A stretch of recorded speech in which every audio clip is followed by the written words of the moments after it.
Good evening. और मैं आज शुरू करने वाला हूँ रेडॉक्स रिएक्शंस। काफ़ी सारे बच्चों का पर्सनली मेरे को मैसेज आया था, जो केमिस्ट्री हब पे आपने व्हाट्सएप बटन देखा होगा उसके थ्रू। तो मैं अभी केमिकल बॉन्डिंग शुरू कर रहा था, बट उन्होंने बोला कि सर नहीं, अभी रेडॉक्स चल रहा है हम लोग का कोचिंग के अंदर, तो आप रेडॉक्स पढ़ा दें। तो ये जो आप सेटअप देख रहे हैं, ये प्राइमरी सेटअप है। ये धीरे धीरे एनहांस होगा आप लोग के साथ ये और ज़्यादा एनहांस होगा। पहले आप कंटेंट पे ध्यान दो और एक बार पढ़ करके देखो कि जहाँ जहाँ आपकी कॉन्सेप्चुअल क्लैरिटी नहीं होती है, मैं उन सारे पॉइंट्स को कॉन्सेप्चुअली एकदम क्लियर कर दूंगा। और साथ में बस बने रहना, और आप पेन पेपर लेके बैठे, अगर आपको सच में सीखना है तो आप पेन पेपर लेकर के बैठिए और एकदम प्रॉपर क्लास की तरह आप इसको पढ़ सकते हैं। तो हम लोग शुरू करने जा रहे हैं रेडॉक्स रिएक्शंस। अगर आपको पहले से पता है तो अच्छी बात है, नहीं पता है तो आज सीखेंगे। अगर मैं बात करूं रेडॉक्स रिएक्शंस की, तो रेडॉक्स रिएक्शंस कहते किसको है?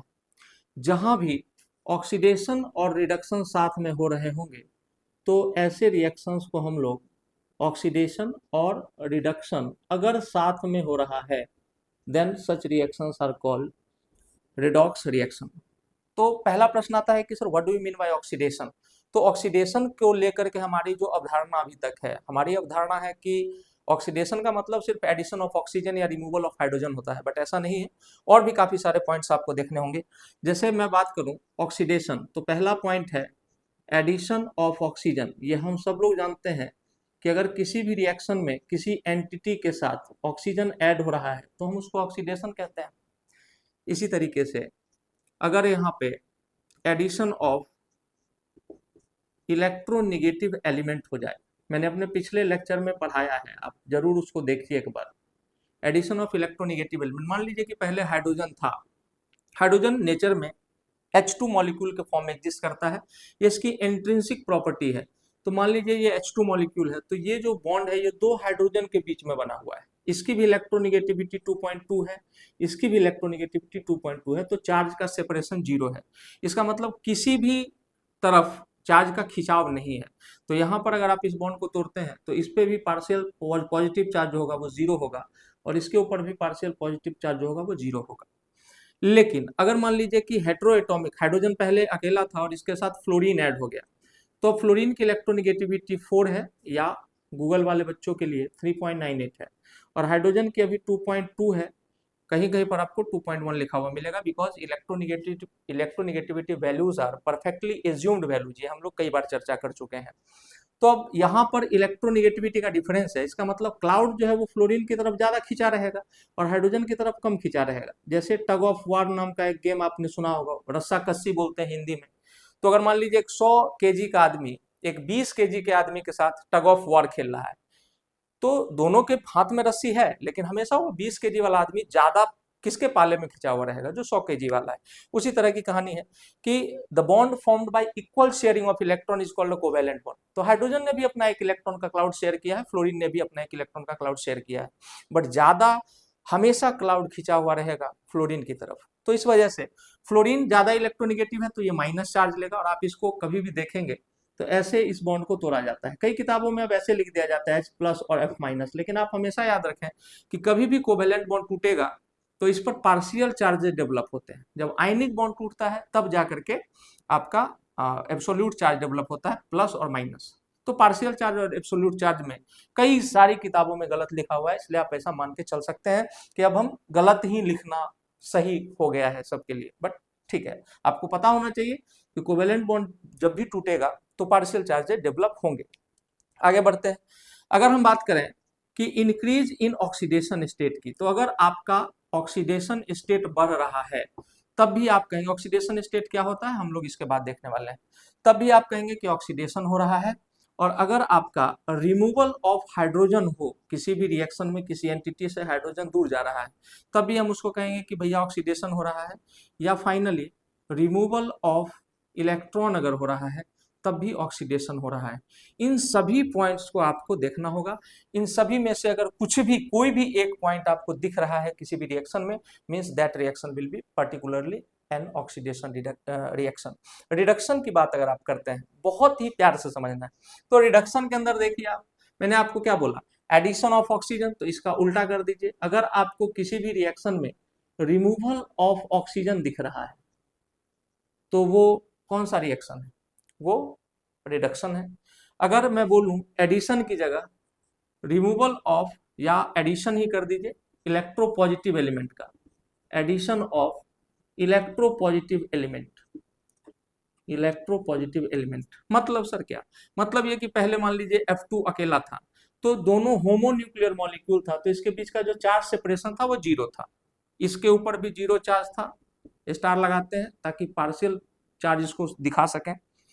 लेकिन जैसे इसके साथ एक इससे इलेक्ट्रोपॉजिटिव, मतलब जिसकी इलेक्ट्रोनेगेटिविटी इससे कम है, आपने वो ट्रिक याद रखा होगा, फिर ऑफिस चले न्यूटन ब्रो, इतना सफरिंग चलता है, जो मैंने पिछले लेक्चर में कराया था आपको, तो आप वो वीडियो जरूर देखें। Electronegativity is the base of chemistry.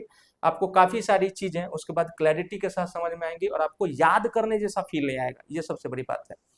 तो फ्लोरीन के अंदर देखिए F2 मॉलिक्यूल है, अगर इसके साथ हाइड्रोजन ऐड हो जाए, अब मजबूरी क्या है कि इसकी इलेक्ट्रोनेगेटिविटी ज्यादा है, तो ये अपने ऊपर डेल्टा माइनस ले लेगा। पहले इसके ऊपर जीरो चार्ज था, देखिए अब निगेटिव आ गया, और इसके ऊपर पॉजिटिव आ गया। ठीक इसका रिवर्स केस देखिए, तो फ्लोरीन के साथ क्या हुआ है, फ्लोरीन का जीरो से -1 चला गया चार्ज, इसका मतलब बेचारे का रिडक्शन हो गया। आगे बढ़ते हैं, अगर हम अब थर्ड पॉइंट के रिस्पेक्ट में बात करें, जो अभी बात कर रहे थे, तो डिक्रीज इन ऑक्सीडेशन स्टेट को भी हम रिडक्शन कहेंगे। उसके बाद हम बात करें रिमूवल ऑफ ऑक्सीजन, पहले ही लिख चुका है। उसके बाद रिमूवल ऑफ इलेक्ट्रॉन की जगह अगर किसी भी रिएक्शन में एडिशन ऑफ इलेक्ट्रॉन होता हुआ आपको दिखे, इसका मतलब सामने वाला एंटिटी रिड्यूस हो रहा है। जैसे मान लीजिए कि कोई आयन था जो पहले Na+ के फॉर्म में था, और एक इलेक्ट्रॉन आया और उसके साथ ऐड हो गया, तो अब जो चार्जेस हैं वो कैंसिल आउट होंगे और आपको मिलेगा सोडियम सॉलिड। तो यहाँ पर Na+ is undergoing reduction due to the addition of electron. तो सबसे पहले और सबसे अच्छी और सबसे बड़ी बात यह है कि आपके दिमाग में ये पांचों चीजें एक साथ चलनी चाहिए।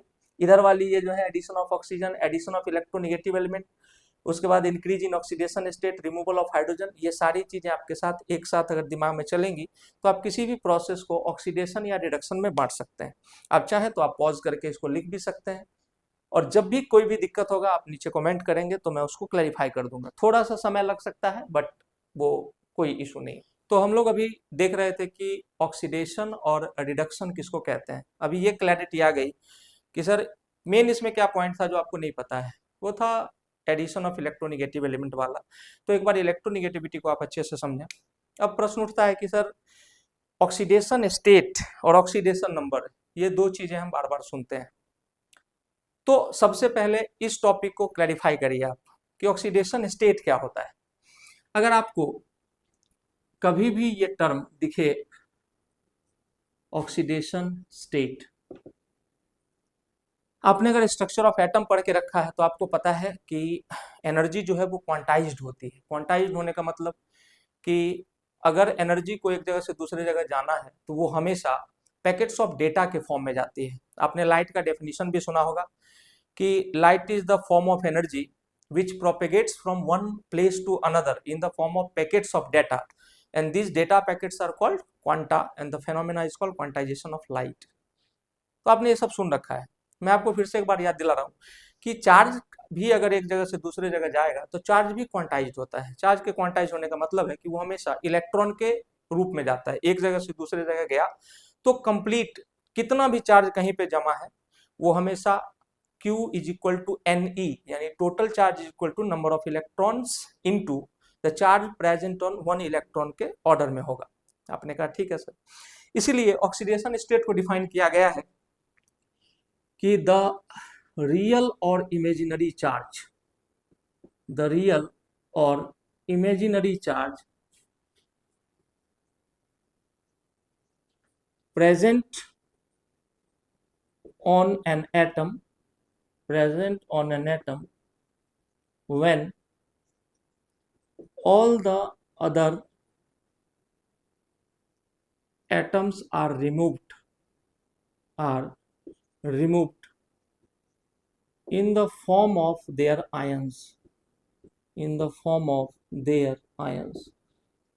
बहुत ही ध्यान से देखिए, डेफिनेशंस कभी नहीं बदलते हैं, और जिसने ये बात समझ लिया कि केमिस्ट्री में definitions are more than anything, जैसे फिजिक्स के अंदर लॉज आर वेरी इंपॉर्टेंट, उसी तरह केमिस्ट्री में डेफिनेशंस बड़े इंपॉर्टेंट है।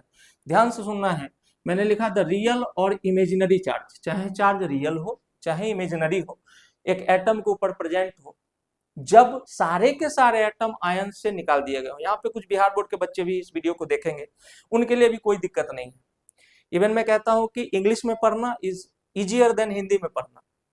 जैसे पैरेलल प्लेट कैपेसिटर को समानांतर प्लेट संधारित ऐसा कुछ नाम बोलते हैं, पोटेंशियल को विभव बोलते हैं, पोटेंशियल डिफरेंस को विभवांतर बोलते हैं। भाई उससे आसान तो है कि आप अंग्रेजी में पढ़ें, just potential and potential difference, और शॉर्ट करना चाहते हैं पीडी लिख दीजिए। तो इस तरह से आपको चलना है। पहले मैंने एक डेफिनेशन आपको बताया, अब इसको जरा क्लैरिफाई करते हैं कि हम बात क्या कर रहे हैं। जब भी आप किसी, जैसे मान लीजिए कि हमको एक यहाँ पर HF है, आपका HCl है, मैं ऐसे मॉलिक्यूल्स की बात कर रहा हूं जो डायटॉमिक है पहले, फिर जाएंगे पॉलीएटॉमिक के ऊपर। तो यहाँ पर आपने फ्लोरीन को, आपको हाइड्रोजन का चार्ज पता करना है, क्वेश्चन में लिखा होगा कि किसका पता करना है, तो आप इसको इसके आयन के फॉर्म में हटा दीजिए। ये जब अपना आयन बनाएगा तो ये F- बनेगा। तो भैया ये अगर ओवरऑल मॉलिक्यूल न्यूट्रल था, इसने -1 लिया, तो ये पक्का क्या लिया होगा, +1। इस तरह से आप निकाल सकते हैं कि ऑक्सीडेशन स्टेट कहते हैं। मान लीजिए अभी आपको थोड़ी देर में मैं और क्लैरिटी दूंगा, बट मान लीजिए H2SO4 लिखा हुआ है और आपको बोला कि सल्फर का निकालो, तो बाकी सबको निकालना है उसके आयन के फॉर्म में, और फिर जो चार्ज बचेगा सल्फर के ऊपर वही इसका ऑक्सीडेशन स्टेट कहलाएगा। और एक बात मैं यहीं पर करना चाहता हूं, जो ऑक्सीडेशन नंबर है, ऑक्सीडेशन नंबर, लोगों को लगता है क्या कि oxidation state and oxidation number दोनों समान चीज है। नहीं, कई बार लोग बोलते भी हैं कि सर मतलब थोड़ा देसी अंदाज या देसी स्टाइल में पढ़ाना चाहिए। तो मान लीजिए कि लोग कहता है कि सर बतवाइज ऑल सेम, डिफरेंस इज तनी मनी, ऐसा सुना होगा आपने कि भैया बात सेम है, इसमें डिफरेंस नहीं है। बट यहाँ ऑक्सीडेशन स्टेट और ऑक्सीडेशन नंबर में आप ऐसी गलती ना करें, दोनों में बहुत अंतर है, दोनों बिल्कुल अलग अलग चीज है। मैं ये कहना चाहता हूँ। कैसे सर? अगर आप कहेंगे ऑक्सीडेशन नंबर में हम लिखते हैं एवरेज ऑक्सीडेशन स्टेट, बात बदल गई है। Average oxidation state is called oxidation number. और ये फ्रैक्शनल हो सकता है, इट कैन बी फ्रैक्शनल। जबकि मैंने आपको अभी भी बताया था कि कहीं भी अगर टोटल चार्ज है तो वो इलेक्ट्रॉन के मल्टीपल्स में होगा। जैसे इलेक्ट्रॉन्स का रिलेटिव चार्ज होता है -1, तो हमेशा -1 और +1 इस तरह से होना चाहिए। बट कहीं आपको फ्रैक्शन में चार्ज दिख रहा है +8/3, -1/3, तो इस तरह के चार्जेस को आप ऑक्सीडेशन नंबर कहेंगे, ऑक्सीडेशन स्टेट नहीं कहेंगे। 2 मिनट के बाद आप ये सारा कुछ समझ लेंगे। पहले हम थोड़ा सा सीखते हैं एक चीज, उसके बाद आगे बढ़ेंगे। देखिएगा बहुत ही आराम से, मैंने पहले ही कहा कि आप पेन पेपर लेकर के बैठिए, एकदम क्लासरूम वाली फीलिंग आएगी, कहीं कोई दिक्कत नहीं है। चलिए आगे बढ़ते हैं। आप पॉज करके लिख सकते हैं जब भी आप चाहें, जो भी लोग पढ़ रहे होंगे। अगर मैं बात करूं अब कि सर क्या बात कर रहे थे, तो हम सबसे पहले लिख रहे हैं rules for finding oxidation state या ऑक्सीडेशन नंबर, कि आपके रूल्स क्या क्या होने चाहिए ऑक्सीडेशन स्टेट या ऑक्सीडेशन नंबर को फाइंड करने के लिए। बहुत आसान है, आपको सिर्फ सुनना है। जैसे फर्स्ट पॉइंट में लिखता हूं कि कुछ एटम्स की वैलेंसीज या कुछ एटम के ऑक्सीडेशन स्टेट फिक्स होते हैं, दुनिया के किसी भी कंपाउंड में नहीं बदलने वाले। जैसे अल्कली मेटल्स और अल्कलाइन अर्थ मेटल, आपने नाम सुना होगा। हर चीज का केमिस्ट्री में मीनिंग है, तो उसको जरा देखते चलते हैं। ये अल्कली वर्ड आया है अरेबिक वर्ड अलीक्विली से। अलीक्विली का मतलब होता है एश ऑफ अ प्लांट, पौधे की राख। तो चूंकि पौधे की राख भी जो अपने तासीर में बेसिक होती है, नेचर में बेसिक होती है, हिंदी में कहें तो क्षारीय होती है, उसी तरीके से जो अल्कली मेटल्स हैं इनके भी ऑक्साइड बेसिक नेचर के होते हैं। That's why this word is derived from Arabic word which is अलीक्विली, इसलिए इनको अल्कली कहा जाने लगा। अब अल्कलाइन का क्या मतलब होता है? बेसिक, अभी अभी हमने देखा। अर्थ का मतलब होता है फाउंड इनसाइड अर्थ क्रस्ट। और मेटल है, चूंकि ये लोग इलेक्ट्रोपॉजिटिव नेचर में होते हैं, यानी कि इलेक्ट्रॉन देने की कोशिश करते हैं, देते हैं। अब अल्कली मेटल देखिए आप, तो हेलिना करे रब से फरियाद सुना भी होगा आप में से हर बच्चे ने। हाइड्रोजन कंट्रोवर्शियल पोजीशन की वजह से यहाँ से है, बाकी सारे अल्कली मेटल्स हैं। तो आपको पता है कि कंपाउंड चाहे कोई सा भी हो, दे विल ऑलवेज टेक +1। इसको आपको याद रखना और इसको यूज करना है। यही वजह है कि अल्कली मेटल्स को केमिस्ट्री के अंदर काउंटर आयंस के रूप में यूज किया जाता है। कौन से आयंस के रूप में? Counter ions. कभी भी चार्ज को बैलेंस करना हो, आपको पता है कंपाउंड कोई भी हो, ये सारे कभी +1 छोड़ करके दूसरा कोई ऑक्सीडेशन स्टेट ग्रैब ही नहीं करेंगे, लेंगे ही नहीं। जैसे आपसे पूछा गया कि K2O, K2O2 और KO2 इन तीनों ही ऑक्साइड्स में ये क्या होते हैं, क्यों होते हैं, मैं सब बताऊंगा। अभी बस आप इतना समझो, इसको कहते हैं पोटेशियम ऑक्साइड, यह है पोटेशियम पर ऑक्साइड और यह है पोटेशियम सुपर ऑक्साइड। सब जगह पे पोटेशियम ने भैया +1 लिया है। अब इसके रिस्पेक्ट में ऑक्सीजन का ऑक्सीडेशन स्टेट बदल जाएगा, लेकिन पोटेशियम का कभी ऑक्सीडेशन स्टेट नहीं बदलेगा। Same is the thing which is for alkaline earth metal. आपने सुना होगा, बेटा मांगे कार स्कूटर बाप राजी। हालांकि ये सच नहीं है, बाप कभी भी राजी नहीं होगा, लेकिन लोग कहते हैं। तो ये सारे के सारे ग्रुप 2 के हैं और इनका जो ऑक्सीडेशन स्टेट है वो सदैव +2 होगा। क्यों +2 होगा? क्योंकि सबके आउटर मोस्ट में 2-2 इलेक्ट्रॉन है, तो वही इलेक्ट्रॉन ये दे सकते हैं। इन सबके आउटर मोस्ट में 1-1 इलेक्ट्रॉन है। तो पहला रूल हमने तय कर लिया, एकदम फिक्स तय कर लिया है। क्या तय किया हमने तय किया कि alkali metal will always take +1 and alkaline earth metal will always take +2। इसके अलावा कोई ऑक्सीडेशन स्टेट किसी कंपाउंड में ये नहीं लेंगे। इनके साइड वाले कुछ भी ले सकते हैं, इनके साथ जो होंगे वो दूसरा कोई ले सकते हैं, ये नहीं लेंगे। आगे बढ़ते हैं, बहुत आराम से देखिए, पहला रूल आपको क्लियर हो गया होगा। आते हैं दूसरे रूल की तरफ।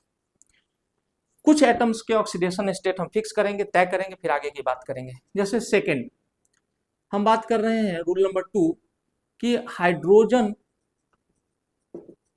विल टेक +1 ऑक्सीडेशन स्टेट, क्योंकि बेचारे के पास एक ही इलेक्ट्रॉन देने की क्षमता है और एक ही इलेक्ट्रॉन लेने की भी क्षमता है। आपने स्ट्रक्चर ऑफ एटम में पढ़ा होगा। तो hydrogen will take +1 oxidation state, but एक जगह ऐसा है, एक्सेप्ट इट्स मेटल हाइड्राइड्स। अगर हाइड्रोजन किसी मेटल के साथ बॉन्डेड है, फिर देखिए कि इलेक्ट्रोनिगेटिविटी कितनी इंपॉर्टेंट चीज है। जैसे मान लीजिए हमारे पास NaH है, हमारे पास KH है, पोटेशियम हाइड्राइड है, हमारे पास CSH है, सीजियम हाइड्राइड है। तो हमने पहले आपको बताया कि metals are more electropositive than non metals. तो हाइड्रोजन की इलेक्ट्रोनिगेटिविटी 2.1 होती है और ये सारे बेहतरीन वाले मेटल्स है, तो इनकी इलेक्ट्रोनिगेटिविटी 1 या 1 से कम होगी। लेट्स से सोडियम की इलेक्ट्रोनिगेटिविटी अप्रोक्सीमेटली 0.9 होती है। सीजियम की इलेक्ट्रोनिगेटिविटी पूरे पीरियोडिक टेबल में सबसे कम होती है और इसकी इलेक्ट्रोनिगेटिविटी 0.6 के अप्रोक्स होती है। तो आप खुद देख पा रहे हैं कि अब कौन ज्यादा इलेक्ट्रोनिगेटिव है। तो आप कहेंगे सर हाइड्रोजन ज्यादा इलेक्ट्रोनिगेटिव है, तो hydrogen will take -1 and sodium will take +1। Obvious सी बात है, इनको सॉल्ट लाइक या सेलाइन हाइड्राइड कहा जाता है, परफेक्टली आयनिक इन नेचर होते हैं। यहां मैं आपको एक और एग्जांपल देता हूं, जैसे CaH2 हो गया। CaH2 तो 2 हाइड्रोजन है, तो एक हाइड्रोजन -1 लेगा, तो 2 है तो -2 इस पे, तो +2 इस पे। मैंने बोला था आपको, कुछ भी हो जाए, दुनिया इधर की उधर हो जाए, अल्कली मेटल कभी भी +1 छोड़ के कुछ और ऑक्सीडेशन स्टेट नहीं लेगा और अल्कलाइन अर्थ मेटल +2 छोड़ के कोई और ऑक्सीडेशन स्टेट नहीं लेगा। ये ही एग्जांपल क्यों दिया मैंने आपको? क्योंकि इसका नाम होता है हाइड्रोलिथ। हाइड्रोलिथ, और ये आपसे डायरेक्ट क्वेश्चन में पूछा जा सकता है कि which of the following hydride is called hydrolith. तो जहां जहां पर कंसेप्चुअल क्लैरिटी की जरूरत है उसको भी देखेंगे। एंड बेसिकली जो मेन तासीर है केमिस्ट्री का कि आपको कुछ चीजें मेमोराइज होनी चाहिए। अगर आप डॉक्टर या इंजीनियर बन रहे हैं, आपको 4 साल में जो पढ़ाया गया वो आप भूल जाते हैं कि सर हम तो नहीं रटेंगे, हम तो भूल जाते हैं, तो फिर आपके 4 साल पढ़ने का फायदा क्या होगा जब सब कुछ आपको भूलना ही है। तो चलिए आगे बढ़ते हैं। फिर हम लोग पहुंच रहे हैं यहाँ पर, सेकंड क्लियर हो गया कि हाइड्रोजन हमेशा +1 लेगा, लेकिन इसके मेटल हाइड्राइड में ये -1 लेगा। इसके अलावा थर्ड रूल पे चलते हैं। चलिए थर्ड रूल पे आते हैं हम लोग, और थर्ड रूल पे आप देखेंगे कि सबसे वर्सेटाइल एलिमेंट मेरी नजरों में, सबसे वर्सेटाइल कार्बन को कहा जाता है, बट मैं ऑक्सीजन को इसलिए कह रहा हूं क्योंकि सबसे ज्यादा रिएक्टिव है। सबसे सारी चीजें आप सुनते होंगे केमिस्ट्री के अंदर कि जनरली चीजें ऑक्सीडाइज हो जाती हैं, दे बिकम रेंसिड, चाहे खाने पीने की चीजें हो या कोई केमिकल हो या कोई भी वस्तु हो। तो सबसे अच्छा है इसके बारे में जानना कि ऑक्सीजन का क्या सर रोल होता है। ऑक्सीजन अब मेरी एक बात सवाल का जवाब दो। मैं अगर आपसे कहूं कि आप मुझे एक गिलास पानी दो, तो आप क्या करोगे? वहां बैठे बैठे दे दोगे? अपने घर पे अपने सोफे पे आप बैठे हुए हो, मैं आपके घर पे गया हूं, मैं बोलूंगा आप पानी दो, तो आप बैठे बैठे दे दोगे क्या? नहीं दोगे।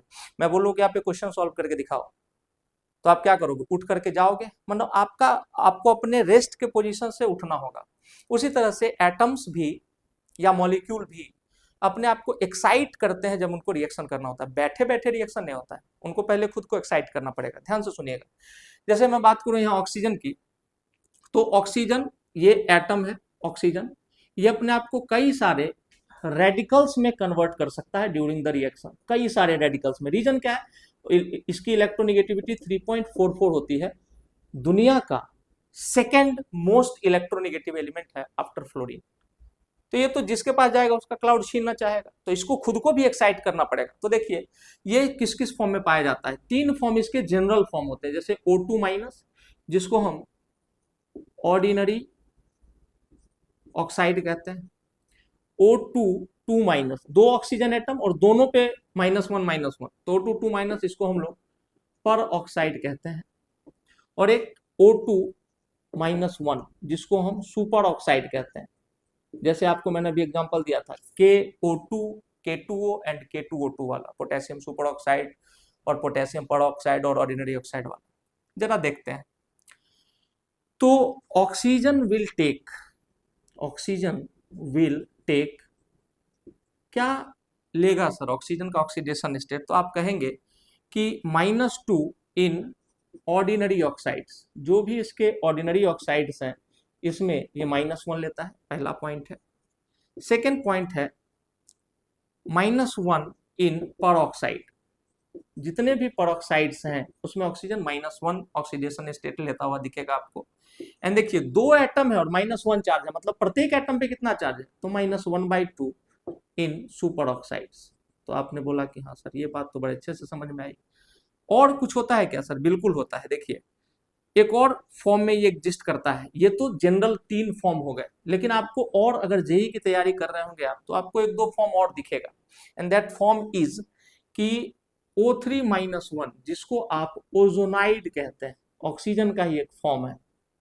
मैंने बोला आपको कि ऑक्सीजन जनरली नेचर में O2 के फॉर्म में एग्जिस्ट करता है। इसका एटॉमिक फॉर्म ये है, क्योंकि इलेक्ट्रॉन का आदान और प्रदान, याद रखिएगा जीवन भर के लिए, कि इलेक्ट्रॉन का गिव एंड टेक सिर्फ तभी संभव है जब एटम अपने आइसोलेटेड गैसियस एटॉमिक स्टेट में हो। आइसोलेटेड मतलब अकेला, गैसियस मतलब गैस फॉर्म में हो, एटॉमिक एंड स्टेट इलेक्ट्रॉन का आदान प्रदान। हाँ, अगर मीडियम एक्वस मीडियम में रिएक्शन हो रहा हो तब वहां पर सॉल्वेटेड इलेक्ट्रॉन के फॉर्म में इलेक्ट्रॉन एक जगह से दूसरी जगह जाता है। सॉल्वेटेड इलेक्ट्रॉन, ध्यान से सुनिएगा। लेकिन गैसियस फेज में अगर रिएक्शन हो रहा है तो इलेक्ट्रॉन हमेशा तभी गिव एंड टेक किया जाएगा जब एटम अपने isolated atomic gaseous atomic state में हो। हमेशा के लिए याद रखना है। खैर, और मान लीजिए कि कोई कंपाउंड है, जैसे आपका कंपाउंड है O2+ AsF6-, ये थोड़ी सी बड़ी बातें हैं, ये जेई वाले बच्चों के लिए। तो यहां पर मैं लिख रहा हूं, देखिए 3 ऑक्सीजन और टोटल चार्ज -1, इसका मतलब -1/3 इन ओजोनाइड्स। आपने कहा सही बात है सर। और आखिरी बात कि +½ in the complexes like O2+ AsF6, या इसको अभी वहां पर तो लिख ही दिया, तो ऐसे लिख दीजिए, इस कंपाउंड को कभी ना कभी आपको दिख जाएगा O2AsF6। इस तरह के कंपाउंड्स ट्रू कंपाउंड्स नहीं होते हैं, दे आर एडिशन या मॉलिक्यूलर कंपाउंड्स। इनके बारे में आप कोऑर्डिनेशन कंपाउंड में पढ़ेंगे।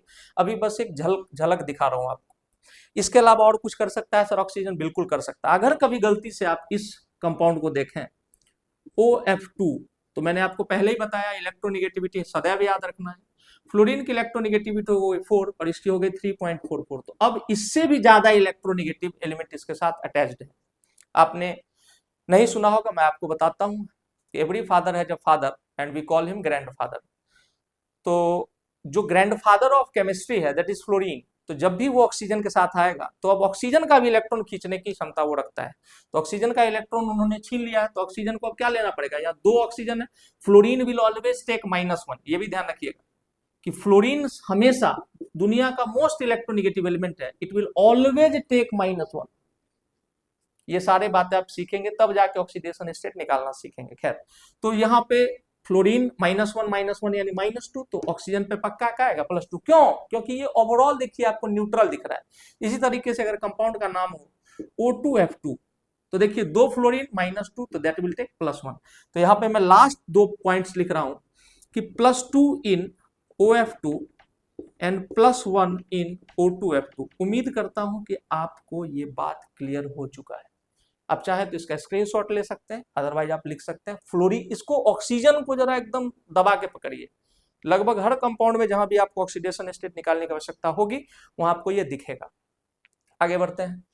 3 रूल्स हमने पढ़ लिए हैं और 3 रूल के बाद अब जो भी आगे की कहानी है उसके साथ हम लोग आगे बढ़ने वाले हैं। बिल्कुल क्लासरूम वाली फीलिंग आ रही होगी आपको, मुझे ऐसा लगता है। जो लोग मुझसे पूर्व में पढ़ चुके हैं, कुछ अपने दोस्तों के साथ शेयर भी करें। मैंने आपको बोला कि ये धीरे धीरे ये सेटअप मैं और भी इन्हांस करूंगा, काफी ज्यादा इन्हांस करूंगा। और आगे बढ़ते हैं। अब हम आ रहे हैं रूल नंबर 4 के पास। रूल नंबर 4, जो कि मैंने आपको अभी भी कहा था कि fluorine will never take any oxidation state other than -1। Fluorine will never take any oxidation state other than -1। तो रूल 4 है उसी के बारे में, अबाउट हैलोजेंस, फॉर हैलोजेंस। ठीक है, तो आपने पढ़ लिया कि फ्लोरीन -1 और ये ऑलवेज होगा। अब देखिए, क्लोरीन या ब्रोमीन या आयोडीन, इनका जो इन जनरल ऑक्सीडेशन स्टेट, और याद रखिएगा कि केमिस्ट्री में इन जनरल लिख के जो भी बात लिखी जाती है वो हमेशा झूठ होती है। क्यों सर, ऐसा क्यों कह रहे हैं, बताता हूं। क्योंकि आप देख लीजिए कि क्लोरीन की जो एटॉमिक नंबर है क्लोरीन का वो 17 है, SsP SPS 1 2 2 3 3 4 1s2 2s2 2p6 3s2 3p5। इसका मतलब कि 17 इलेक्ट्रॉन यहां तक फिल हो गए हैं। बहुत आराम से देखिएगा इसको। अब क्या है कि इसके आउटर मोस्ट शेल जो कि थर्ड है, तो 3s और यहां पर आ जाएगा 3p। यही सब बातें आपको नहीं पता है, इसलिए केमिस्ट्री आपको टफ लगता है। अब थर्ड लेवल पे क्या 3D एग्जिस्ट करना नहीं शुरू हो जाएगा? मैं यहां से स्ट्रक्चर ऑफ एटम में नहीं घुसना चाहता हूं। आपने एक स्टेटमेंट पढ़ा होगा, as soon as a particular electron will enter at a particular energy level, all the orbitals of that level will be formed quickly, though they will be vacant। Hindi में, जैसे ही एक इलेक्ट्रॉन किसी एक एनर्जी लेवल पे घुसता है, एक electron, उसी के साथ उस लेवल के सारे जो सबसेल होते हैं वो फॉर्म हो चुके हैं, ऐसा समझा जाता है, भले ही वो तत्काल खाली रहे।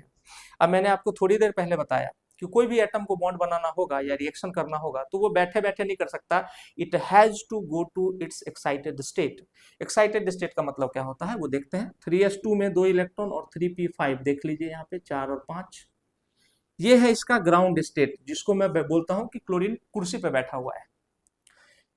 क्या सर ग्राउंड स्टेट में बिल्कुल भी रिएक्शंस नहीं होते? होते हैं, ग्राउंड स्टेट में भी रिएक्शंस होते हैं, लेकिन आपको बहुत ज्यादा रिएक्टिव होना होगा। लेकिन मैं इन जनरल बात कर रहा हूं कि जब भी आपका रिएक्शन होगा आपको एक्साइटेड स्टेट में जाना पड़ेगा। एक्साइटेड स्टेट में देखिए, फर्स्ट एक्साइटेड स्टेट की अगर मैं बात करूं तो यहां से एक पेयरिंग खुलेगा, एक इलेक्ट्रॉन यहां पहुंचेगा, तो 3s में 2 इलेक्ट्रॉन, 3p में और 3d में देख लीजिए एक पहुंच चुका है। 3D में क्या यहाँ फोर्थ लेवल पे इलेक्ट्रॉन एंटर किया था? आंसर है नहीं, इसलिए फोर्थ लेवल के ऑर्बिटल सभी नहीं बनाए गए हैं, नहीं बनेंगे। जिसमें इलेक्ट्रॉन एंटर हुआ है उस लेवल के सारे, तो आपको पता है कि थर्ड एनर्जी लेवल पे 3s भी होता है, 3p भी होता है, 3d भी होता है, 3f एग्जिस्ट नहीं करता है, because n has to be greater than l। Principal quantum number को एजीमुथल क्वांटम नंबर से ज्यादा होना पड़ता है। वो सब स्ट्रक्चर ऑफ एटम का पार्ट है, वो भी पढ़ाऊंगा। तो यहाँ पर देखिए, यहाँ पर एक इलेक्ट्रॉन गया। अब यहाँ पर अनपेयर्ड इलेक्ट्रॉन कितने थे? एक। लेकिन यहाँ पर देखिए अनपेयर्ड इलेक्ट्रॉन कितने हो गए? 3। अगर मैं और कोई excited state, second excited state की बात करूं, ये हो क्यों रहा है? बड़ा आसान है समझना इसको। जैसे मान लीजिए कि आपका कोई सिर्फ क्लासमेट है, बैचमेट है, और उसने आपको कहा कि धूप है बहुत, और उसने आपको बिल्डिंग के थोड़ा 10-15 मीटर आगे बुलाया कि भाई आकर के एक नोट्स दे दे। क्या आप देने जाएंगे? धूप है, बहुत ज्यादा धूप है, आप बोलेंगे अरे यार कल स्कूल में ले आऊंगा। लेकिन अगर कोई दोस्त आपका बहुत अच्छा दोस्त है वो आपको बोले 5 किलोमीटर दूर आ, एक कुल्फी खिलाता हूँ, बड़ी अच्छी कुल्फी है, तो आप कुल्फी खाने 5 किलोमीटर पहुंच जाएंगे उसी धूप में। इसका मतलब क्या है? इसका मतलब ये है कि सामने वाला कौन आपको एक्साइट करने के लिए किस हद तक आ रहा है। इसको केमिस्ट्री की भाषा में एफिनिटी कहा जाता है। एफिनिटी का मतलब चाहत, डिजायर। तो जब आप एफिनिटी की बात करते हैं, आपकी एफिनिटी किसके साथ कितनी ज्यादा है, तो क्लोरीन की एफिनिटी जिनके साथ होगी उनके लिए सेकेंड एक्साइटेड स्टेट में भी जाएंगे। तो सेकेंड एक्साइटेड स्टेट में गए तो देखो यहाँ पे अनपेयर्ड इलेक्ट्रॉन की संख्या कितनी है, एक है। यहाँ पे देखो अनपेयर्ड इलेक्ट्रॉन की संख्या कितनी है, 3 हो गई, 1 2 और 3। अब सेकेंड एक्साइटेड स्टेट में ये वाली पेयरिंग भी खुलेगी, और ये इंट्रिंसिकली होता है, ये एटम खुद ब खुद करता है, खुशी खुशी करता है, because every system wants to move from unstability to stability. आप भी क्यों पढ़ाई कर रहे हैं? बिकॉज आपको जीवन में स्टेबिलिटी चाहिए, तो इसलिए every system wants to move from unstability to stability. जितना बॉन्ड बनाएगा उतना ये स्टेबल होता जाएगा, क्योंकि इसकी पोटेंशियल एनर्जी उतनी रिलीज होती जाएगी। आपने समझ लिया है बातों को। चलिए, तो यहाँ पर 3s में अभी भी 2 इलेक्ट्रॉन है, 3p में देख लीजिए आप 1 2 3, और 3d में अब एक की जगह 2 इलेक्ट्रॉन एंटर कर चुके हैं। आपने बोला सर अब तो समझ में आ रहा है बात, मतलब ये 5 अब अनपेयर्ड हो गए, मतलब 5 का डोनेशन या शेयरिंग संभव है। तो संभव डोनेशन, कंप्लीट डोनेशन तो संभव नहीं है, क्योंकि आयनाइजेशन एनर्जी का सम इतना ज्यादा हो जाएगा कि पूरी दुनिया की एनर्जी लग जाएगी क्लोरीन से 5 इलेक्ट्रॉन को कंप्लीटली ट्रांसफर करने में, लेकिन शेयरिंग हो सकती है। तो अब अनपेयर्ड इलेक्ट्रॉन की संख्या हो गई है आपको 5, और अगर आपने आखिरी भी खोल दिया तो ये इलेक्ट्रॉन यहाँ चला जाएगा, और यानी कि थर्ड एक्साइटेड स्टेट में जाके, मैं बनाऊंगा नहीं बार बार, अब आप समझ चुके हैं, अनपेयर्ड इलेक्ट्रॉन हो जाएगा 7। तो आपको मैं कुछ एसिड्स के नाम यहाँ लिख देता हूँ, बाद में इसको क्लैरिफाई कर दूंगा। कुछ एसिड्स होते हैं, जैसे मान लीजिए कि HCl है, HOCl है, हाइपोक्लोरस एसिड बोलते हैं, हाइपोक्लोरस क्लोरस। फिर HClO2 है, जिसको हम क्लोरस एसिड कहते हैं। फिर HClO3 है, जिसको हम क्लोरिक कहते हैं। और सबसे लास्ट में HClO4 है, जिसको हम पर क्लोरिक कहते हैं।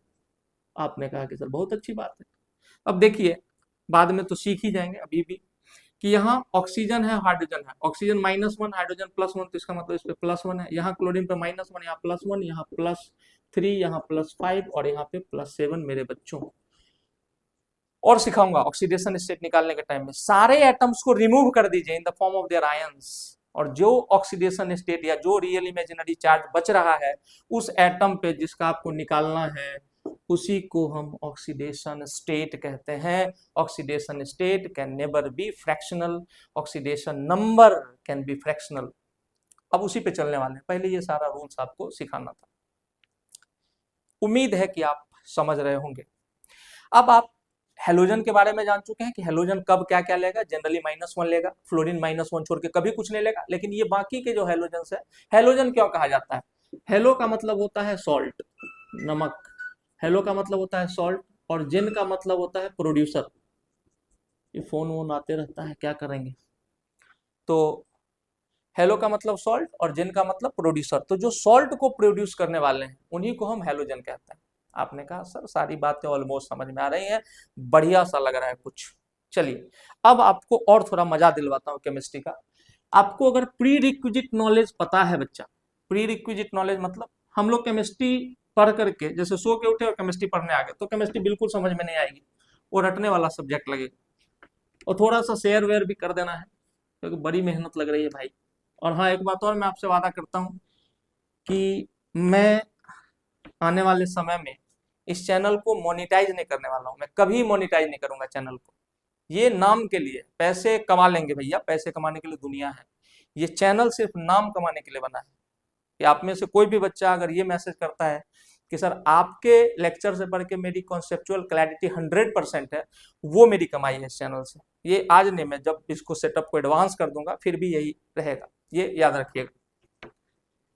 आगे बढ़ते हैं और चलते हैं हम लोग अब। और इतनी मेहनत देखिए आपके लिए रात को करवा रहे हैं आप फ्री में, तो शेयर वेयर तो करना है थोड़ा सा आपको। अब चलिए सीखते हैं हम डिफरेंस। अभी का जो इस बोर्ड पे आप पढ़ने वाले हैं इस बार, वो बहुत इंपॉर्टेंट है। तो आप ऐसा न करें कि आपका ध्यान कहीं और हो और आप पढ़ने के लिए बैठे हो। डिफरेंस बिटवीन कर दीजिए, between oxidation state and oxidation number. Oxidation number बहुत ही प्यार से देखिएगा, मैं 2 एग्जांपल लूंगा, क्लैरिटी आपको उसी से आ जानी है, गारंटी है। कैसे सर, बताता हूं। मैं Br3O8 का एग्जांपल लेता हूं, ट्राई ब्रोमो ऑक्टा ऑक्साइड कहते हैं, ट्राई ब्रोमो ऑक्टा ऑक्साइड। आगे हाइपो Na2H2O3, बड़ा तगड़ा ये रिड्यूसिंग एजेंट माना जाता है, जनरल नेम इसका हाइपो है। सोडियम थायोसल्फेट कहते हैं, chemical name is sodium thiosulphate and reagent name या chemical name is hypo solution. आपने बोला ठीक, बहुत गौर से देखिए। मैंने बोला कि Br3O8 का Br और Br तीनों ब्रोमीन एक दूसरे से बंधे हुए हैं और यहाँ पर आपको 8 ऑक्सीजन से कनेक्टेड दिख रहे हैं। आपने बोला कि हाँ सर दिख तो रहे हैं, जरा गौर से समझिए बातों को, यहाँ पे समझा रहा हूँ एक चीज और। एक एटम है ए और दूसरा भी एटम ए है, मतलब दोनों सेम एटम है, ऐसे मॉलिक्यूल्स को होमोन्यूक्लियर मॉलिक्यूल्स कहा जाता है। दोनों की इलेक्ट्रोनेगेटिविटी सेम है, चार्ज सेपरेशन 0 है, इसका भी ऑक्सीडेशन स्टेट 0, इसका भी 0, कहीं कोई चार्ज सेपरेशन नहीं है। अगर इसी में ए के साथ सिंगली बॉन्डेड बी आ जाए, अभी हम लोग HF का HCl का एग्जांपल देख के आए हैं, अगर आप इस बॉन्ड को ब्रेक करेंगे तो जो ज्यादा इलेक्ट्रोनेगेटिव है जैसे बी, तो वो अपने ऊपर डेल्टा माइनस लेगा और कैलकुलेशन के लिए हम -1 लिखते हैं, ये +1 लेगा। अगर इनके बीच में डबल बॉन्ड हो तो ये बॉन्ड जब आप ब्रेक करेंगे तो दो इलेक्ट्रॉन की इक्वल शेयरिंग हो, इसने भी 2 इलेक्ट्रॉन का क्लाउड आगे किया, इसने भी 2 इलेक्ट्रॉन का क्लाउड आगे किया। आपको क्लाउड भी समझाऊंगा मैं कि क्यों बार बार हम इलेक्ट्रॉन क्लाउड शब्द का इस्तेमाल करते हैं। तो बी पे -2 गया और ए पे +2। अगर मैं ए ट्रिपल बॉन्ड बी की बात करूं तो जब ये टूटेगा तो देखिए 3 इलेक्ट्रॉन इक्वली शेयर्ड है, तो इस पे -3 और इस पे +3।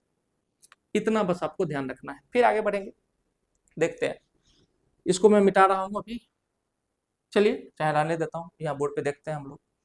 आइए, अब यहाँ पर देख रहे हैं आप कि मैं इसको नाम दे रहा हूँ, ये है अपना bromine 1, this is your bromine 2 and this is your bromine 3। इस बॉन्ड को तोड़ा तो यहाँ -2, तो इस पे +2, इस बॉन्ड को तोड़ा यहाँ -2, इस पे इधर से भी +2, इधर से भी +2। लेकिन इस बॉन्ड को अगर आप ब्रेक करेंगे तो 0 चार्ज सेपरेशन, क्योंकि सेम एटम के बीच में कोई चार्ज सेपरेशन नहीं होगा। ध्यान रखिएगा, एक केस और है जो इसके साथ एसोसिएट करके यही बताऊंगा ताकि आपको कॉन्सेप्चुअल क्लैरिटी 100% मिले। आपने कहा कि ठीक है सर, यहाँ भी -2, तो ये वाला ब्रोमीन किस ऑक्सीडेशन स्टेट में है बच्चों, तो आपने कहा सर +6 में है। इन तीनों ने मिलकर -2 लिया है, तो ब्रोमीन पे +6।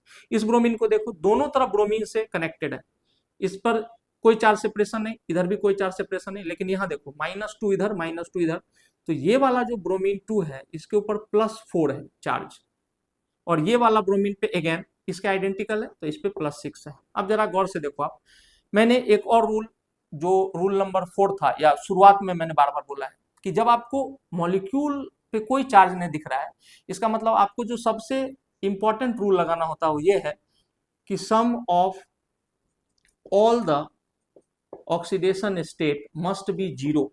किसके लिए सर, तो आप कहेंगे कि for a neutral molecule, English थोड़ी सी कमजोर है मेरी, खैर। अब देखिए Br3O8 की बात करें तो ये क्या हो जाएगा, इसका निकालना है, तो इसको x मान लीजिए, तो 3 एटम है तो 3x प्लस, मैंने कहा था ऑक्सीजन इन जनरल -2 लेता है, तो अब 8 एटम है और -2, और इस सब का सम कितना होगा 0, क्यों, क्योंकि टोटल चार्ज आपको बिल्कुल भी नहीं दिख रहा है इसमें।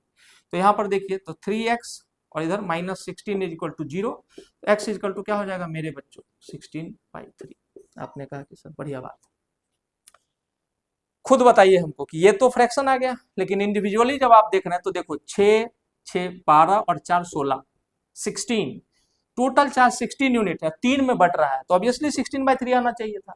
लेकिन ये जो 16/3 देख रहे हैं आप, this is not oxidation state, this is the oxidation number. यहां से एक और कंक्लूजन निकला, ऑक्सीडेशन स्टेट मैंने पहले भी डेफिनेशन में बताया था, रियल और imaginary charge when all the atoms are removed in the form of ions.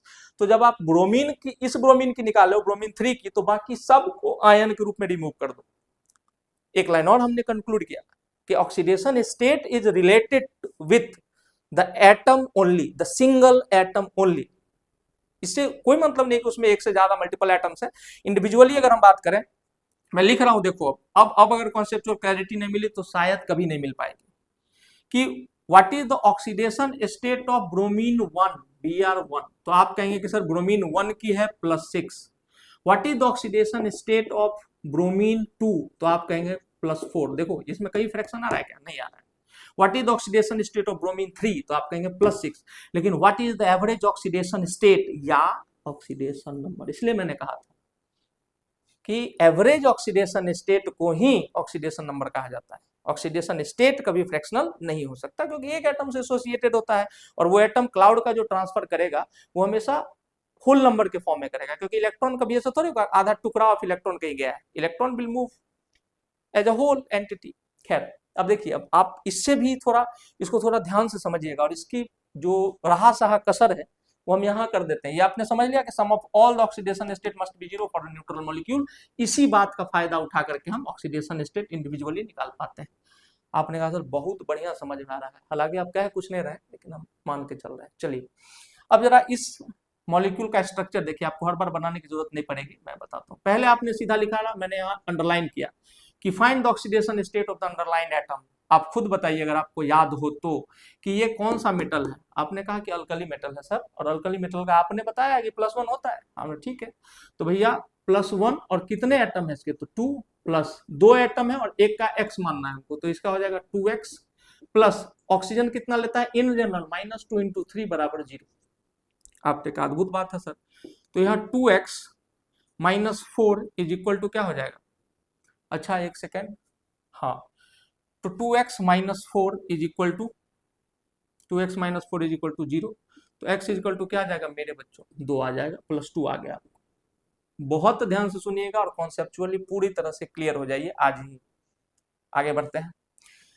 अब है कि सर इसकी कहानी आपने सर 2 तरीके सिखाया हमको। एक तो आप स्ट्रक्चर से फटाक से निकाल लेते हो, दूसरा आप एक फॉर्मूला लगा देते हो, the sum of individual oxidation state must be 0 for neutral molecule, और वहां से निकालते हो। हमने कहा ठीक है।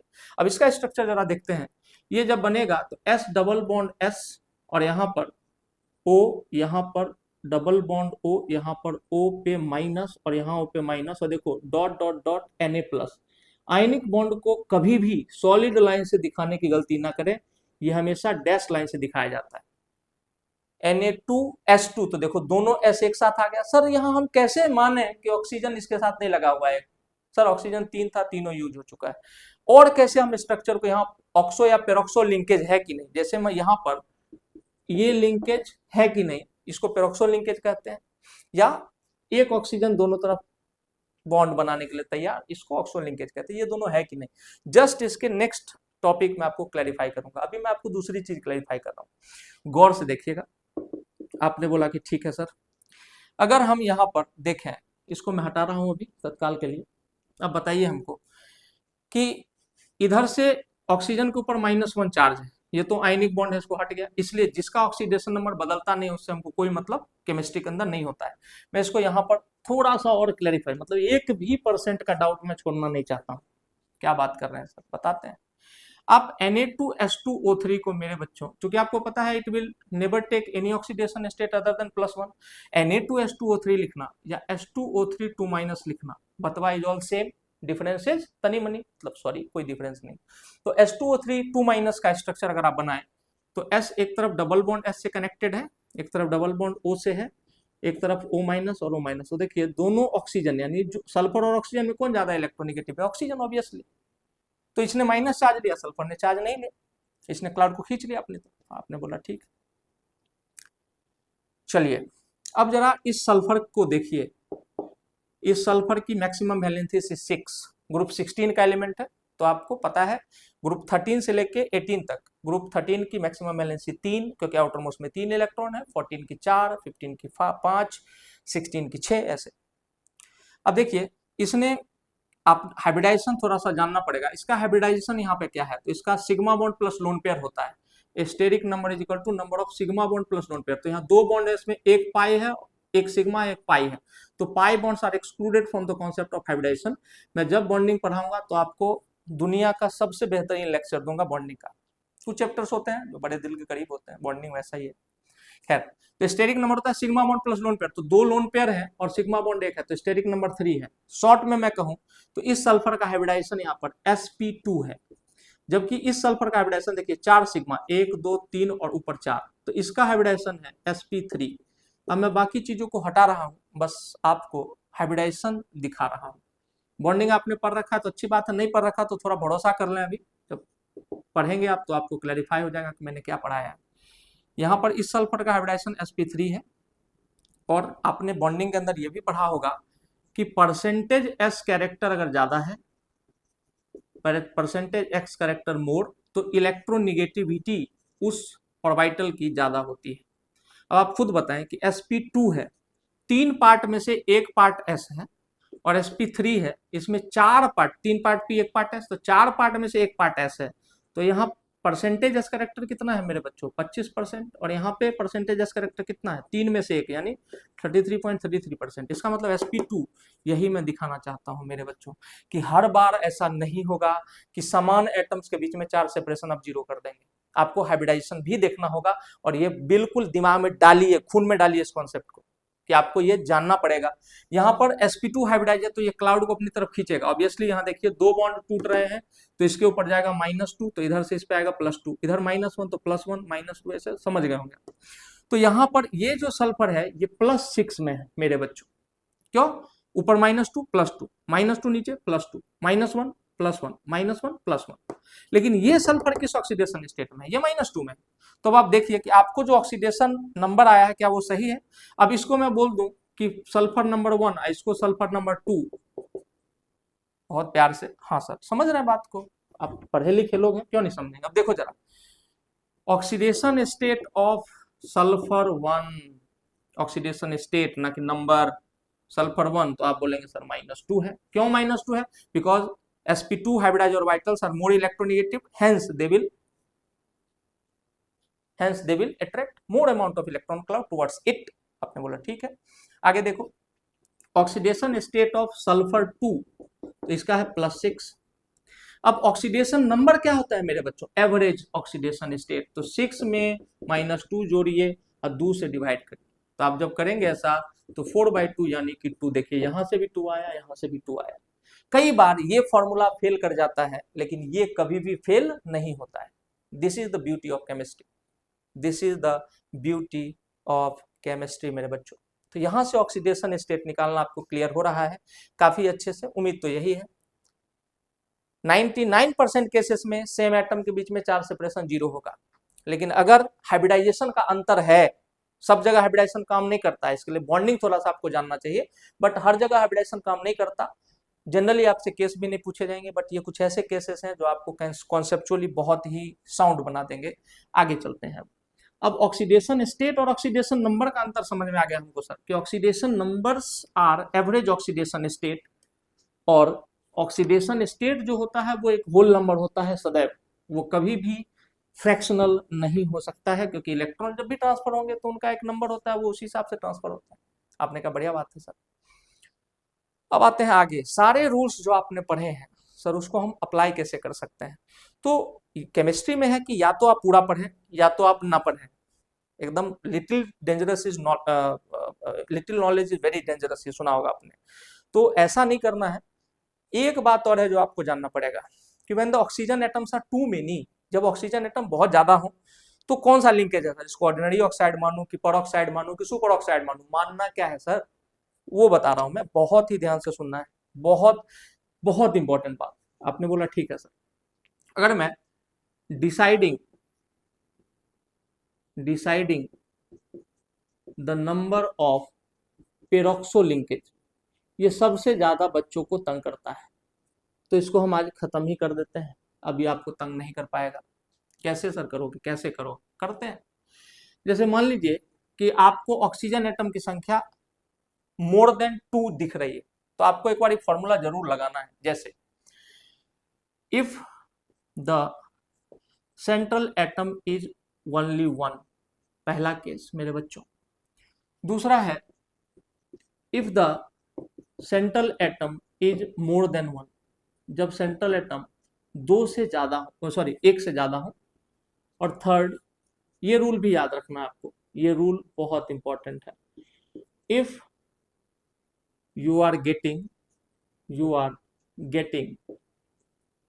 a fraction if you are getting a fraction, go to the nearest whole number. अगर आपको खुदा ना खास्ता कभी आपको, हालांकि खुदा भी कभी ना कभी खांसते होंगे, लेकिन ऐसा कहा जाता है कि खुदा ना खास्ता, जो भी है, मजाक कर रहा हूँ। if you are getting a fraction, go to the nearest whole number. 3.5 आ रहा है तो आपको 4 लेना है। क्या कह रहे हो सर, बताता हूँ। यहाँ पर एक रूल है, मान लीजिए कि नंबर ऑफ पेरोक्सो लिंकेज को मैं P कह रहा हूँ, ये P की वैल्यू कैसे निकालोगे, तो P इज इक्वल टू हो जाएगा calculated oxidation state minus maximum oxidation state, किसका, जो भी आपका सेंट्रल एलिमेंट है या जिसका भी आपको निकालने के लिए कहा जा रहा है, डिवाइडेड बाय, इसमें क्या करना है आपको 2। अगर सेंट्रल एटम की संख्या 2 हो गई, मतलब 1 से ज्यादा हो गई, तो ये सिर्फ नहीं लगाना, P is equal to calculated oxidation state minus maximum oxidation state, जो वो एलिमेंट ले सकता है, डिवाइडेड बाय 1। और ये वाला रूल तो आपको सिखा ही चुका हूं। एग्जांपल्स देखते हैं। जैसे मान लीजिए कि आपको किसी ने कहा कि what is the oxidation state of chromium in CrO5। CrO5 में क्रोमियम का ऑक्सीडेशन स्टेट क्या है। अगर आप इसको निकालने जाएं मेरे बच्चों, तो इसका मानेंगे आप x, आपको पता है कि 5 ऑक्सीजन है और एक ऑक्सीजन -2 लेता है, तो -2 × 5, और sum of all the oxidation state in a neutral molecule will be 0। आपने कहा ठीक है, तो x की वैल्यू मेरे बच्चों क्या रही है, आपको आई x की वैल्यू 10। बताइए, ये बेहुदा क्रोमियम है। क्रोमियम क्या होता है सर, आपने सुना होगा, आर्गन 18 4s1 3d5। थोड़ा सजा लेते हैं, 3 को अंदर 4 को बाहर, तब भी देखिए आर्गन 18, इसको इनर्ट गैस के टर्म में इलेक्ट्रॉनिक कन्फिग्रेशन लिखना कहते हैं। अगर आपको नहीं पता है तो आप वीडियो में कमेंट करेंगे, मैं आपको सारा कुछ सिखाऊंगा। आर्गन 18 3d5 4s1, तो बताइए इसका आउटर मोस्ट में कितने इलेक्ट्रॉन है टोटल, आपने कहा 6 इलेक्ट्रॉन है, आउटर मोस्ट में 6 ही इलेक्ट्रॉन है, और ये बेचारे शेयर कर रहे हैं 10, इसका मतलब कुछ तो गड़बड़ी है, इसका मतलब कुछ तो गड़बड़ी है। आपने कहा कि ठीक है सर, लग रहा है कुछ गड़बड़ी है, तो देखो जरा गड़बड़ी को दूर किया जाए। तो अब इसको डालिए आप, कैलकुलेटेड ऑक्सीडेशन स्टेट आया 10, और अगर आपको पीरियोडिक टेबल थोड़ा सा याद है तो इस यहाँ पर होते हैं, देखो अल्कली अल्कलाइन, और यहाँ से शुरू हो जाता है साइंस टीचर विनीता किरमानी मनफेको निकुंजन निकेल कॉपर जिंक। तो आपने बोला कि सर ये ठीक बात है, समझ में आ रहा है बात। तो यहाँ देखो ये ग्रुप 1 है, ये 2 है, ये 3 है, ये 4 है, ये 5 है, ये 6 है, तो ये ग्रुप 6 का है। तो इस मैक्सिमम वैलेंसी इसकी 6 ही है, और ये शेयर कर रहे हैं भाई साहब 10। तो कैलकुलेटेड ऑक्सीडेशन आया आपको 10, मैक्सिमम कितनी हो सकती थी 6, और डिवाइडेड बाय 2। इसका मतलब आंसर क्या आ जाएगा मेरे बच्चों 2। और जब आंसर आएगा 2, इसका मतलब कि इसके अंदर कितने पेरोक्सो लिंकेज होंगे, 2 होंगे। तो देखिए जरा इसका स्ट्रक्चर, आपने अगर कभी देखा हो, डबल बॉन्ड हो और 2 पेरोक्सो बनाने हैं, तो O से O कनेक्टेड है, देखो ऐसे बनाओ, ये तो तय हो गया ना भैया कि 2 ऑक्सो बनेंगे, ये भी पेरोक्सो है, ये भी पेरोक्सो है, इसको कनेक्ट कर दीजिए, इसको कनेक्ट कीजिए, इसको कनेक्ट कीजिए, इसको, और अब आप निकाल सकते हैं, देखो -1 ऑक्सीजन को मिलेगा, क्रोमियम को +1 -1 +1 -1, तो इधर से हो गया 2 2 4 और 2 6, इसका मतलब this chromium is in +6 oxidation state. सिर्फ पेरोक्सो लिंकेज की वजह से हमको ये धोखा हो रहा था कि ये +10 में है। शायद आपको क्लैरिटी मिल चुका है। आप चाहें तो वीडियो को लाइक और शेयर कर सकते हैं, करना ही चाहिए, क्यों नहीं करोगे, खराब चीज थोड़ी है, अच्छा चीज है। चलिए, अब सेंट्रल एटम अगर 1 से ज्यादा हो, ध्यान से सुनिएगा, जैसे मान लीजिए कि आपके पास आ गया K3CrO8, और आपको बोला कि इसमें क्रोमियम का ऑक्सीडेशन स्टेट बताइए। अब आप खुद बताएं हमको कि ऑक्सीजन की संख्या तो सर बहुत ही ज्यादा दिख रही है। तो जब ऑक्सीजन की संख्या बहुत ज्यादा दिख रही है तो क्या करना चाहिए हमको सर, तो बहुत अच्छी बात है, ऑक्सीजन की संख्या ज्यादा दिख रही है तो P निकाल लीजिए। P निकालने जाएंगे तो मैंने आपको बताया कि ये लिखा रहे या ऐसा लिखा रहे, और CrO8 3- बात सेम है, बतवा इज ऑल सेम, डिफरेंसेस तनी मनी। क्यों? क्योंकि पोटेशियम कभी भी अपना ऑक्सीडेशन नंबर नहीं, ऑक्सीडेशन स्टेट नहीं बदलेगा, एंड हेंस ऑक्सीडेशन नंबर भी कभी नहीं बदलेगा। It will always take +1। ये सिर्फ काउंटर बैलेंस करने आता है चार्ज को, 3 प्लस चार्ज लेके आया, 3 माइनस को कर दिया काउंटर बैलेंस। चलिए, स्ट्रक्चर में कोई दिक्कत नहीं होगी, आगे बढ़ते हैं। यहाँ पर सॉरी, ये तो एग्जांपल तो इसी का हो जाएगा ना, सेंट्रल एटम में। चलो एक और क्वेश्चन कर लो, फिर बाद में इसका एग्जांपल बताता हूँ। एक और क्वेश्चन कर लो सिंगल सेंट्रल एटम वाला। यहाँ देखो सिंगल एटम है जिसका निकालना है, वो खुद अकेला है। तो आपने बोला कर लो सर, मेरा क्या है, कर लेते हैं।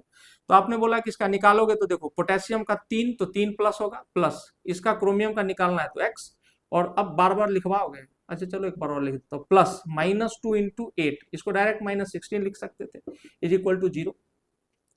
तो x की वैल्यू मेरे बच्चों क्या आएगी, यहाँ से -16 और +3, तो इधर जाके हो जाएगा +13।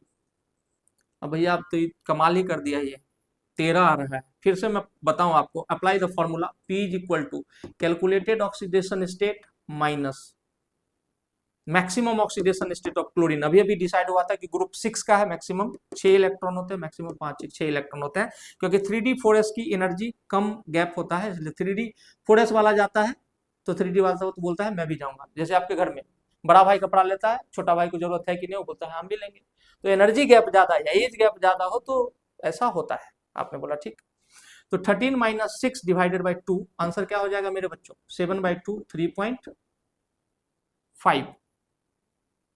सही हूं मैं? हाँ, लग तो रहा है। तो अगर आप देखें मेरे बच्चों, तो मैंने क्या बोला था, if you are getting a fraction go to the nearest whole number. इसका मतलब नंबर ऑफ ऑक्सो लिंकेज कभी फ्रैक्शन में थोड़ी होंगे भाई, तो 4 होंगे। हाँ सब 4 होंगे। अब जरा देखो धुआंधार परफॉर्मेंस में इसको मिटा रहा हूं, इसी वाले टॉपिक का एग्जांपल हो गया ये भी। आपका लक अच्छा है, आपको एक की जगह 2 एग्जांपल मिल गए। अब इसका स्ट्रक्चर देखो जरा, कॉन्सेप्चुअल क्लैरिटी एकदम आसमान फाड़ देगा। जैसे सर क्या बता रहे हो, बताते हैं। अब ये तो तय हो गया कि ऑक्सो पेरोक्सो लिंकेज 4 हैं।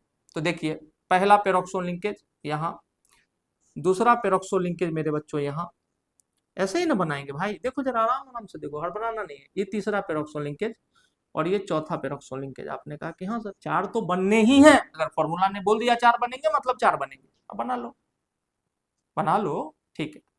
अब देखें जरा, यहाँ देखो मैं बना रहा हूँ, इसको इससे जोड़ना पड़ेगा, इसको इससे, क्योंकि क्रोमियम से तो सभी जुड़ेंगे। हाँ ये देखो एक पेरोक्सो लिंकेज है, तो ये कैसे जुड़ सकता है ऐसे, बिल्कुल सही बात है सर।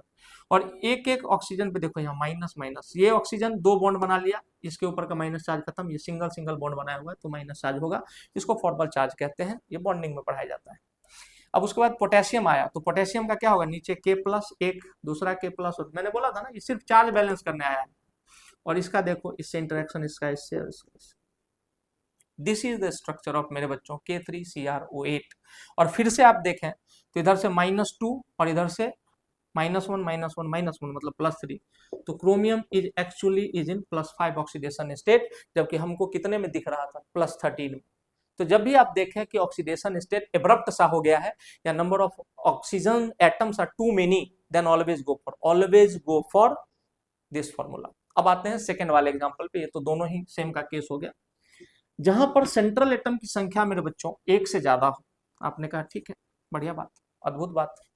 जैसे एग्जांपल इसका लेंगे हम, तो इसका एग्जांपल लीजिए आप, अभी अभी जो आपने किया था Na2H2O3 हाइपो, हाइपो को मैंने वहां पर डील कर दिया था। मैंने आपको बोला था कि मैं दोबारा भी एक बार बताऊंगा कि इसमें एस, याद करो जरा, ऐसे या तो इसको ऐसे लिखो या ऐसे लिख लो, H2O3 2-, कोई अंतर नहीं है। क्यों नहीं है अंतर सर, क्योंकि ये तो ऑलवेज +1 लेगा, इसका कभी बदल ही नहीं सकता ऑक्सीडेशन नंबर। आपने बोला ठीक है।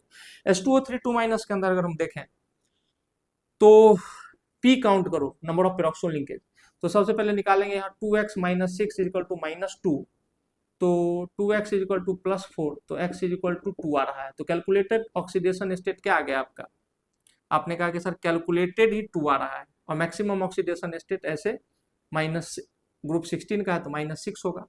आपने कहा ठीक है। और यहाँ पर divided by number of atom 1 से ज्यादा हो गए, तो देखो if central atom is more than 1, central atom किसको कहना है, जिसका ऑक्सीडेशन नंबर निकालना है उसी को कहना है। तो अगर 1 से ज्यादा है तो आप अगर इसके डिवाइडेड में 1 करें 2 करें, निगेटिव नंबर आ गया, इसका मतलब ये केस ऑक्सो पेरोक्सो लिंकेज का है ही नहीं। इसमें सल्फर सल्फर से कैसे कनेक्टेड होगा, सल्फर सल्फर से डायरेक्टली कनेक्ट होगा, there will be no peroxy linkage. आपने कहा ठीक बात है सर। चलिए ये तो हो गया, पुराना पाप धो दिया मैंने आपका कि सल्फर सल्फर से कनेक्टेड है। ये कैसे तय किया आपने, मैंने ऐसे तय किया कि पेरोक्सो लिंकेज 0 आ रहा है मतलब निगेटिव आ रहा है, मतलब नेग्लेक्ट कर देना है। आगे बढ़ते हैं, एक और केस देखते हैं जो इससे रिलेटेड है। आपसे पूछा गया कि what is the oxidation state, what is the oxidation state of sulfur in Marshall's acid। कौन सा acid, marshals acid. Marshals acid 228, या इसका एक और नाम है अब देखो धीरे धीरे आपको याद करनी पड़ेंगी चीजें। इसको कहते ही हैं पेरोक्सो डाइसल्फ्यूरिक एसिड। लेकिन अगर आपको पेरोक्सो कह देगा तो आप तो समझ जाएंगे कि इसमें पेरोक्सो लिंकेज है, बट उसने सिंपल क्या क्वेश्चन पूछा है कि H2S2O8 यानी 228, हम लोग ऐसे याद रखते हैं 228, तो 228 के अंदर सल्फर की ऑक्सीडेशन स्टेट क्या है, तो आप पहले निकालिए जैसे निकालते हैं। तो 2 हाइड्रोजन है तो क्या हो जाएगा +1 × 2 यानी 2 + 2x और -8 है तो 16 = 0। आपने कहा ठीक है। अगर हम यहाँ पर देखें तो x = क्या आ जाएगा +7। सल्फर का मैक्सिमम ही इलेक्ट्रॉन की संख्या आउटर मोस्ट में 6 है और यहाँ पर भाई साहब ने 7 शेयरिंग कर ली है, ऐसा संभव नहीं है। इसका मतलब कुछ तो इसमें करना पड़ेगा। अब आप चलिए फॉर्मूला लगाइए। कैलकुलेटेड पी की संख्या, पेरोक्सो लिंकेज की संख्या, कैलकुलेटेड ऑक्सीडेशन स्टेट है 7, सल्फर मैक्सिमम कितना ले सकता है भाई साहब, तो 6 / 2 की 1, तो अब की बार 1 फॉर्मूला, एक से ज्यादा आइटम हो गए तो यहाँ 1 यूज करना है, तो आंसर क्या आ जाएगा 1। तो अगर आप देखें कभी इसका स्ट्रक्चर तो ये कुछ ऐसा एसिड होता है, एक peroxo linkage, this is 1 peroxo linkage, SS double bond O OH, और यहाँ पर भी देखें डबल बॉन्ड O OH। अब आप जानते हैं कि इधर भी ऑक्सीजन है तो यहाँ से भी 4 सेपरेशन है, तो -1 ऑक्सीजन लेगा तो सल्फर +1 लेगा, ये -2 लेगा क्योंकि डबल बॉन्ड है तो सल्फर +2, इधर -1 तो +1, यानी कुल मिला के ये भी +6 में और ये भी +6 में। तो इसका जो ऑक्सीडेशन स्टेट है सल्फर का दोनों का वो भी +6 है, 1 और 2 का, और ऑक्सीडेशन नंबर है वो भी क्या होगा 6 + 6 / 2 यानी कि 6। तो ये बात आपको यहाँ तक क्लैरिफाई हो जानी चाहिए। अगर मैं और कुछ क्वेश्चंस दिखाऊं आपको जो बहुत अच्छे क्वेश्चंस माने जाते हैं, और अब आप तैयार हैं नेक्स्ट लेवल पे यानी second level of this chapter पे जाने के लिए, जहां हम ऑक्सीडेशन स्टेट के बाद n फैक्टर का कैलकुलेशन सीखते हैं। बट कुछ पहले क्वेश्चंस कर लेते हैं, क्लैरिटी मिलेगी आपको। जैसे मान लीजिए कि C3O2 है और आपको बोला कि कार्बन का ऑक्सीडेशन स्टेट निकालिए, C2O3 है और इसमें निकालिए C3O2, C double bond C double bond C double bond O double bond O। Bonding थोड़ा सा आना चाहिए बच्चों इस चैप्टर के लिए। अब देखो ये वाला जो कार्बन है बीच वाला, ये बेचारा तो 0 ऑक्सीडेशन स्टेट में है, क्यों, क्योंकि दोनों तरफ सेम इलेक्ट्रोनेगेटिविटी के अपने आप से जुड़ा हुआ है। लेकिन ये वाला देखो इस पे -2 तो इस पे +2, पूछा कार्बन का क्या है, इस पे -2 तो इस पे +2, यानी कि 3 है तो ऑक्सीडेशन नंबर जो होगा इसका क्या हो जाएगा 2 2 4, इस पे तो 0 ही है तो क्या हो जाएगा 4/3। लेकिन कार्बन 1 का ऑक्सीडेशन स्टेट पूछे तो +2, कार्बन 2 का पूछे ऑक्सीडेशन स्टेट नॉट नंबर तो 0, और कार्बन 3 का पूछे तो फिर से +2। ऐसा आप कर सकते हैं। आपने कहा ठीक है सर, कहीं कोई दिक्कत नहीं है, फॉर्मूला आपसे भी निकाल के दिखाते हैं। तो एक तरीका हुआ स्ट्रक्चर पता है तो ही, नहीं पता है तो क्या होगा, 3 कार्बन है तो क्या लेंगे 3 × x प्लस -2 एक ऑक्सीजन का × 2 ओवरऑल न्यूट्रल तो 0, तो क्या हो जाएगा 3x - 4 = 0, तो x = बराबर किस साइड आएगा 4/3। दोनों जगह से same answer. C2O3 COC double bond O, देखो C2O3। अब इस कार्बन को देखिए, एक तरफ कार्बन से जुड़ा हुआ है, ऑक्सीडेशन नंबर में कोई बदलाव नहीं होगा, बॉन्ड ही नहीं तोड़ना है हमको, वो जो होमोन्यूक्लियर हो। इसको तोड़ेंगे तो क्या होगा, इस पे -1 इस पे +1, इस पे -2 तो इस पे +2, तो ये कार्बन किस में है मेरे बच्चों +3 में, 2 इधर से 1 इधर से। ये कार्बन किस में, सेम आइडेंटिकल कार्बन है +3। फॉर्मूला से निकालोगे तो क्या लिखोगे 2x, 2 कार्बन इसका निकालना है तो 2x - 6 = 0, तो x = +3।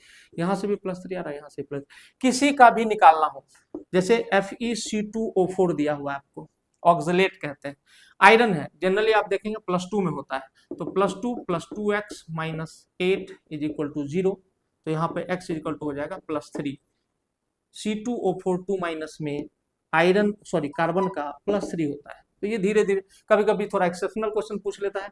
Fe 0.94O, तो आप घबराएं बिल्कुल ना बच्चों, बिल्कुल ना, जो रूल है वो रूल है। इसका पूछा आयरन का बताइए, इस तरह के हाइड्राइड को इंटरस्टिशियल हाइड्राइड कहा जाता है, इंटरस्टिशियल ऑक्साइड्स, जहां पर ऑक्सीजन आयरन के लैटिस के अंदर एक इंप्यूरिटी के रूप में बस प्रेजेंट होता है, और ये स्टाइचोमेट्री को फॉलो नहीं कर रहा है, क्योंकि स्टाइचोमेट्री कहता है कि atoms will combine in simple whole number, but यहाँ आपको फ्रैक्शन दिख रहा है। तो यहाँ पे क्या हो जाएगा 0.94x आयरन का निकालना है, -2 = 0, और बराबर के उस साइड जाएगा तो 0.94x = 2 हो जाएगा, तो x = क्या हो जाएगा 2 / 0.94, और ये हटेगा ऊपर जाएगा 00, तो x = 200/94। कभी भी कोई दिक्कत है, सही है, सही है। तो जिस तरह का प्रश्न आएगा, अब आप पूरी तरह से तैयार हैं मेरे बच्चों, मैंने आपको जो भी पढ़ा है उसके ऊपर समराइज करता हूँ, बहुत जरूरी होता है। मैंने आपको पहले बताया कि ऑक्सीडेशन और रिडक्शन क्या है, ऑक्सीडेशन की क्या परिभाषाएं होती है, रिडक्शन किसको कहते हैं, और उसके बाद मैंने आपको क्लैरिफाई किया कि sir addition of electronegative element भी ऑक्सीडेशन है, इस बात को ध्यान में रखें, आप रखेंगे। उसके बाद हम लोग आगे बढ़े तो हमने कहा कि what is the difference between oxidation number and oxidation state.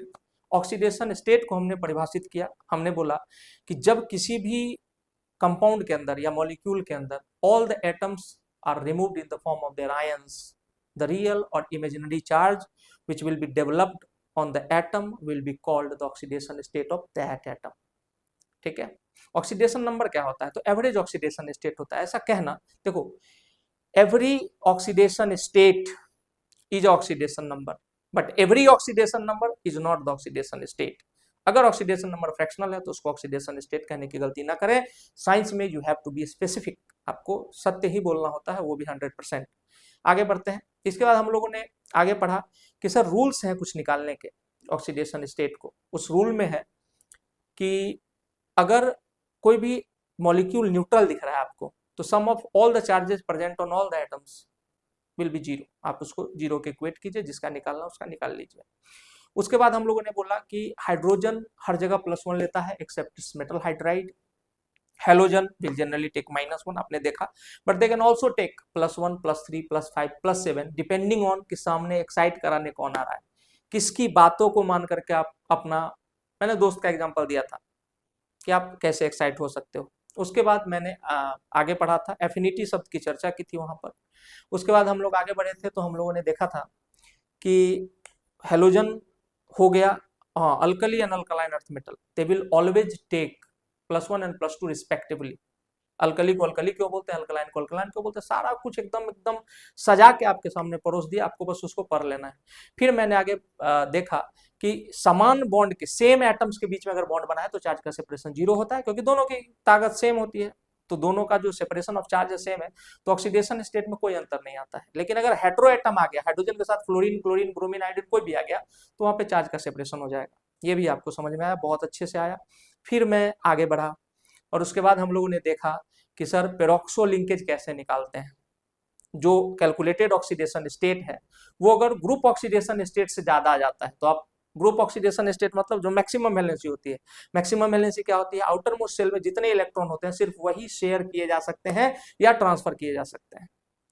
तो अगर आप मैक्सिमम ऑक्सीडेशन स्टेट में से ग्रुप ऑक्सीडेशन स्टेट को घटा लो और 2 से डिवाइड करो, तो आप नंबर ऑफ पेरोक्सो लिंकेज निकाल सकते हो ऐसे मॉलिक्यूल्स में जहां पर सेंट्रल एटम की संख्या सिर्फ 1 होती है, 2 होती है तो डिवाइडेड बाय 2 की जगह डिवाइडेड बाय 1 आ जाता है।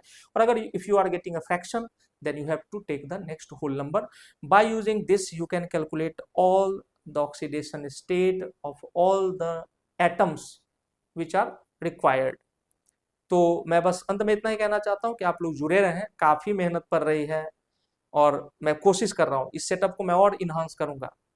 मैंने बोला आपको कि ये सिर्फ और सिर्फ नाम बनाने के लिए है, नाम बन जाए, आपकी मदद हो जाए, जितना मैं कर सकता हूँ उतना मैं आपके लिए करूंगा। धन्यवाद, गुड नाइट, शुभ रात्रि, पढ़ते रहिए।